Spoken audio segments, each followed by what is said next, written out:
Martial Peak 3328. Matahari bersinar terang di langit biru. Lampu merah melesat melintasi cakrawala dan menghilang dalam sekejap mata. Bahkan jika seseorang menemukannya, mereka tidak akan dapat melihat lampu merah dengan jelas. Kecepatan Kyongki dapat digambarkan dalam satu kalimat. Cepat, sangat cepat, sangat cepat. Seperti yang diharapkan dari seorang veteran roh ilahi, peringkatnya sangat tinggi di antara roh ilahi. Meskipun tidak semurah naga dan phoenix, nama Kyongki masih merupakan merek terkenal di roh ilahi. Yang jarang adalah punggung Kyongki sangat luas. Yang Kai dan Mo Xiaoqi duduk berhadapan dan tidak merasa sesak. Mo Xiaoqi membentangkan selimut tebal kulit binatang di punggung Kyongki. Duduk di atasnya, dia mengobrol dengan gembira dengan Yang Kai. Terakhir kali dia bertemu Mo Xiaoqi adalah di Laut Bintang yang hancur. Pada saat itu, Mo Xiaoqi marah oleh seseorang dan segel merek kupu-kupu di wajahnya terlepas. Dia hampir mengamuk dan Zhang Ruoxi yang turun tangan untuk menekannya. Bertahun-tahun telah berlalu sejak itu. Namun, persahabatan itu abadi. Mo Xiaoqi telah menghabiskan sebagian besar waktunya sejak lahir di Pulau Binatang Roh. Pertama kali dia diam-diam melarikan diri dari rumah, dia bertemu Yang Kai di wilayah selatan. Secara alami, dia sangat menghargai satu-satunya temannya ini. Faktanya, Yang Kai sedikit bingung. Bagaimana Mo Xiaoqi lari dari wilayah timur ke wilayah selatan? Saat itu, dia tidak terlalu kuat. Jarak antara kedua wilayah itu ratusan juta li. Tanpa ada yang mengawalnya, bagaimana dia bisa melakukan perjalanan sejauh itu dengan aman? Sekarang dia memikirkannya, mungkin Liu Yi dan Jiu Feng diam-diam melindunginya. Hanya Yang Sui ini yang berpikir bahwa dia telah berhasil melarikan diri dari rumah dan berpuas diri. Mo Xiaoqi tidak memiliki pengalaman hidup, sementara Yang Kai telah melakukan perjalanan jauh dan luas, jadi tentu saja, mereka memiliki banyak topik untuk dibicarakan, tetapi sebagian besar waktu, Yang Kai yang berbicara sementara Mo Xiaoqi hanya akan mengistirahatkannya, pipi di tangannya dan mendengarkan dengan tenang, ekspresi senang di wajahnya. Ketika mereka berbicara tentang penipu tua yang mereka temui di Maplewood City, mereka berdua tertawa bersama. Saat itu, mereka berdua benar-benar buta. Kaisar Agung Hongchen yang agung sebenarnya diperlakukan sebagai penipu dan bahkan menaruh dendam padanya. Namun, seiring berjalannya waktu, Yang Kai dengan jelas merasakan bahwa suasana hati Mo Xiaoqi sedikit berubah. Dia menjadi gugup, penuh harap, dan ragu-ragu. Fenomena ini menjadi lebih jelas semakin dekat mereka ke Pulau Naga. Jelas, dia juga sangat gugup di hatinya. Dia akan pergi ke Pulau Naga untuk menemui ibunya kali ini. Dia juga tidak tahu sikap seperti apa yang harus dia gunakan untuk menghadapi wanita yang melahirkannya namun tidak pernah bertemu. Pada akhirnya, Yang Sui menjadi sangat pendiam. Bahkan jika Yang Kai dengan sengaja mencoba menemukan beberapa topik menarik untuk menggodanya, dia hanya bisa mendapatkan senyuman yang sangat dipaksakan sebagai balasannya. Yang Kai juga tidak punya ide bagus tentang ini. Dia hanya bisa membiarkannya menyesuaikan suasana hatinya. Kyongki secara alami tahu jalan ke Pulau Naga. Itulah mengapa Yang Kai tidak perlu menggunakan token Pulau Naga untuk mengkonfirmasi lokasi kali ini. Setelah beberapa hari, Kyongki mendarat di sebuah pulau kecil di atas ombak biru lautan. Ini adalah pulau yang paling dekat dengan Pulau Naga. Yang Kai melihat sekeliling dan dengan santai bertanya. Kyongki mengoceh, membalas tuan muda, tidak ada pulau yang lebih dekat dari ini dalam radius 1000 li. Dia juga tidak tahu mengapa Yang Kai ingin menemukan pulau sekecil itu. Namun, karena Yang Kai memberi perintah, dia hanya harus melakukan apa yang diperintahkan. Kalau begitu ini tempatnya. Yang Kai mengangguk. Dia melompat turun dari punggung Kyongki bersama Mo Xiaoqi. Dia memindai dengan Divine Sense-nya dan menemukan tempat yang cocok. Kakak Yang, apa yang kamu lakukan di sini? Mo Xiaoqi dengan penasaran melihat sekeliling. Ada pulau-pulau kecil yang tak terhitung jumlahnya seperti ini di lautan. Tidak ada yang istimewa tentang mereka, dan mereka tidak akan melahirkan harta apapun. Namun, Yang Kai meminta Kyongki untuk menemukan tempat seperti itu terlebih dahulu. Untuk mengatur arai luar angkasa. Yang Kai menjelaskan, Pulau Naga sama dengan manik roh luar angkasa. Itu adalah dunianya sendiri dan memiliki prinsip dunianya sendiri. Oleh karena itu, bahkan jika Yang Kai membuat Space Array di Dragon Island, ia tidak akan dapat berkomunikasi dengan Space Array lainnya. Ini karena dunia Pulau Naga mengisolasi koneksi antar array. Yang Kai memperhitungkan bahwa dia harus berurusan dengan Pulau Naga di masa depan. Jarak antara mereka terlalu jauh, dan itu tidak nyaman untuk berkomunikasi. Jika dia mengatur Space Array di sini, akan lebih mudah untuk berkomunikasi di masa depan. Meskipun mereka masih harus menempuh jarak tertentu, itu lebih baik daripada terbang jauh-jauh ke sini dari tanah liar kuno. Mo Xiaoqi mengangguk. Meskipun dia tidak mengerti niat Yang Kai, dia tidak bertanya terlalu banyak. Dia hanya patuh mengikuti di belakangnya. Tidak lama kemudian, mereka berdua tiba di sebuah gua kares. Gua kares ini mungkin alami. Itu ada di suatu tempat di sisi pulau dekat laut, dan memanjang sampai ke bagian dalam pulau.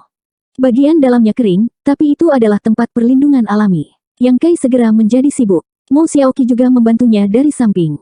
Namun, bantuannya hanya memperburuk keadaan. Yang Kai tidak menyalahkannya. Sebaliknya, dia memberinya banyak dorongan. Akhirnya, suasana hatinya pulih banyak. Setelah setengah hari, Space Array baru didirikan. Yang Kai memeriksanya. Setelah memastikan bahwa tidak ada masalah, dia berjalan keluar dari gua Kares bersama Mo Xiaoqi. Dia duduk di punggung Qiongqi lagi. Tanpa diduga, lelaki tua itu mengepakkan sayapnya dan berbalik untuk bertanya, "Tuan muda, apakah kita benar-benar akan pergi ke Pulau Naga?" Yang Kai tersenyum dan berkata, "Kenapa, kamu takut?" Qiongqi memamerkan giginya dan berkata, "Aku tidak takut. Hanya saja Pulau Naga itu, tempat terkutuk itu, terlalu xenofobia. Tuan muda harus berhati-hati ketika Anda pergi ke sana." Dia sebenarnya ingin tahu tentang hubungan antara Yang Kai dan ras naga. Sebelumnya, ketika dia melihat Yang Kai bisa berubah menjadi naga sepanjang 300 kaki, dia tahu bahwa dia memiliki darah ras naga. Namun, ras naga sangat jijik dengan mereka yang memiliki darah kotor. Rasa jijik semacam ini bahkan lebih buruk daripada penolakan mereka terhadap ras lain. Jika Yang Kai benar-benar memiliki darah setengah naga, akan lebih baik baginya untuk menghindari ras naga selamanya. Mengapa dia masih ingin pergi ke Pulau Naga? Bukankah dia berjalan tepat ke dalam jebakan? Qiongqi benar-benar ingin mengingatkan Yang Kai bahwa ada kota setengah naga di Pulau Naga. Ada banyak makhluk dengan darah setengah naga. Meskipun mereka tampak kuat, mereka sebenarnya berada di bawah tahanan rumah di Pulau Naga. Ketika ras naga membutuhkan mereka, mereka akan dibawa ke Pulau Naga untuk diambil darahnya dan mengolah bunga darah naga. Jika Yang Kai pergi kali ini, dia mungkin juga akan terjebak di Half Dragon City dan kemudian dibawa hingga berdarah. Dengan darah setengah naga, berubah menjadi naga sepanjang 300 kaki, dia bisa mengeluarkan banyak darah. Meskipun dia tidak suka Yang Kai menggunakannya sebagai tunggangan, tetapi jika Yang Kai benar-benar jatuh ke Pulau Naga dan kehilangan kebebasannya, orang-orang dari Pulau Binatang Buas Roh pasti akan datang untuk memburunya. Demi dirinya sendiri, dia harus mengingatkan Yang Kai. Yang Kai menyeringai, tidak peduli seberapa xenofobia mereka tidak dapat mengusir tuan muda ini. Jika mereka membuat tuan muda ini marah, saya akan menghajar mereka satu persatu. Qiongqi mau tidak mau memutar matanya saat mendengar itu. Dia berpikir bahwa tuan muda baru ini benar-benar tahu bagaimana menyombongkan diri. Meskipun kekuatannya memang tidak buruk, dan dia bahkan bisa bertarung dengan seseorang seperti Chang Mo, tempat seperti apa Pulau Naga itu? Itu adalah tempat berkumpulnya ras naga, tempat peristirahatan puluhan naga raksasa. Bahkan jika lelaki tua ini pergi ke sana, dia harus sedikit menyelipkan ekornya di antara kedua kakinya, jika tidak, dia pasti akan dipukuli dan diusir dari Pulau Naga. Anda adalah naga tua seperti Zuyan, jika Anda benar-benar menggunakan kekuatan penuh Anda, bahkan Kaisar Agung tidak akan dapat melakukan apapun kepada mereka dalam waktu singkat. Saya jelas bukan tandingan mereka, dan Anda ingin mengalahkan mereka dengan kekuatan Anda. Lelucon macam apa ini? Orang tua ini telah hidup selama bertahun-tahun, dan ini adalah pertama kalinya saya mendengar bualan yang begitu segar dan halus. Apa? Kamu tidak percaya padaku? Yang Kai sepertinya merasakan pikiran Qiongqi, jadi dia membungkuk dan bertanya. Qiongqi berkata, saya percaya, mengapa saya tidak? Roh ilahi tuan muda tidak ada bandingannya, apa artinya ras naga belaka? Sepertinya kamu tidak percaya padaku. Yang Kai mencibir, memutar matanya, dan berkata, jika saya bisa menjaga ras naga itu dan membuat mereka patuh, apa yang akan Anda lakukan? Mata Qiongqi melebar, jika tuan muda benar-benar dapat melakukan ini, orang tua ini akan dengan tulus mengakui Anda sebagai tuan muda. Di masa depan, jika tuan muda memiliki perintah, orang tua ini tidak akan berani untuk tidak menurut. Yo, Yang Kai berkata dengan sinis, dari apa yang kamu katakan, kamu tidak dengan tulus mengenaliku sebagai tuan muda sekarang. Qiongqi menggelengkan kepalanya dan berkata, situasinya memaksaku, dan aku tidak punya pilihan lain. Tuan muda adalah orang yang bijaksana, mengapa kamu harus mengatakannya dengan lantang? Yang Kai mengangguk, kamu cukup jujur. Jika kamu benar-benar patuh padaku, aku curiga kamu memiliki tujuan lain.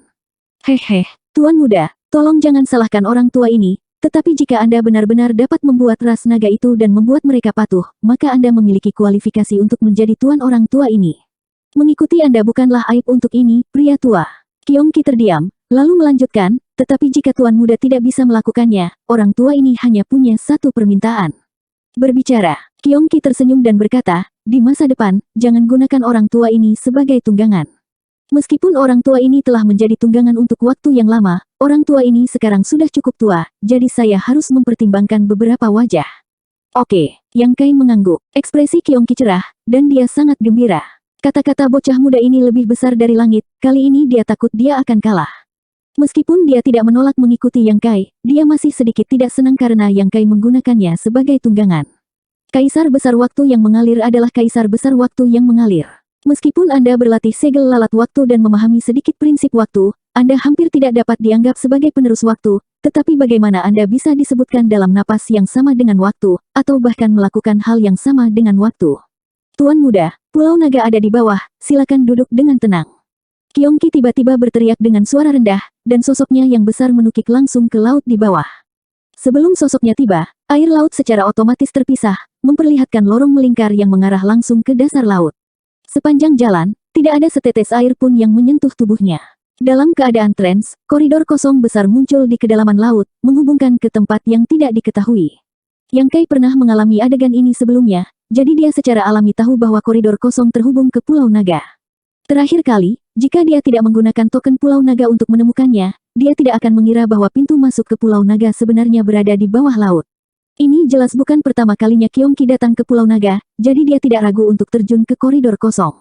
Dalam sepersekian detik, air laut di sekitarnya menghilang, dan digantikan oleh kekosongan yang kacau. Tampaknya bahkan ruang dan waktu di sekitarnya telah membeku.